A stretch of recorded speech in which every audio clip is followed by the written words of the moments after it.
Once upon a time, in a lush green valley nestled in the rolling hills, there was a farm where all the animals could talk. The animals on this farm were special, and each one had their own unique personality and interests. There was a wise old owl named Hooty who lived in a tree near the barn. Hooty loved nothing more than telling stories and sharing his wisdom with the other animals. The barnyard rooster, Cockadoodle, was a proud and boastful bird who loved to crow about his achievements. He was always the first to greet the sun each morning with a loud cock-a-doodle-doo. The cows on the farm, Moo Moo and Daisy, were best friends who loved to graze in the fields together. They were gentle giants with a love of the simple things in life, like a good roll in the mud or a warm breeze blowing through the grass. There was also a mischievous group of pigs, led by the scrappy little piggy named Oinky.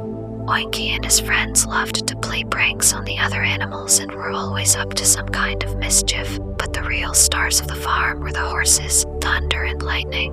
They were fast and fierce, with shining coats and powerful legs. They loved to run and play, galloping through the fields with the wind in their manes. One day, a storm rolled into the valley, dark clouds gathering on the horizon. The animals huddled together in the barn, listening to the wind and rain pounding against the roof. But then something strange happened. The storm grew louder and more intense until suddenly the animals heard a voice calling out from the wind. It was the voice of the wind itself, speaking to the animals and asking for their help. The wind explained that it had lost its voice and could no longer communicate with the world. The animals were hesitant at first, but Hooty reminded them of the importance of helping others, and they agreed to help. The animals set out on a journey to find the voice of the wind. They traveled across the valley, through fields and forests, and over hills and streams.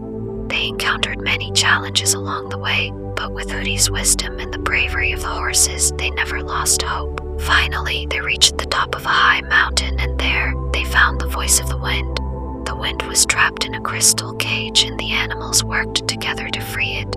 With a mighty roar, the wind was released and the voice of the world was restored. As the animals made their way back to the farm, they were greeted by a warm and gentle breeze.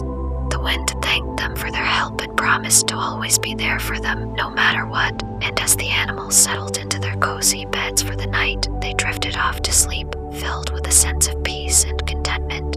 They dreamed of their adventures and all the wonders they had seen along the way. The next morning, as the sun rose over the valley, the animals awoke to a world filled with the sounds of the wind and the song of the birds.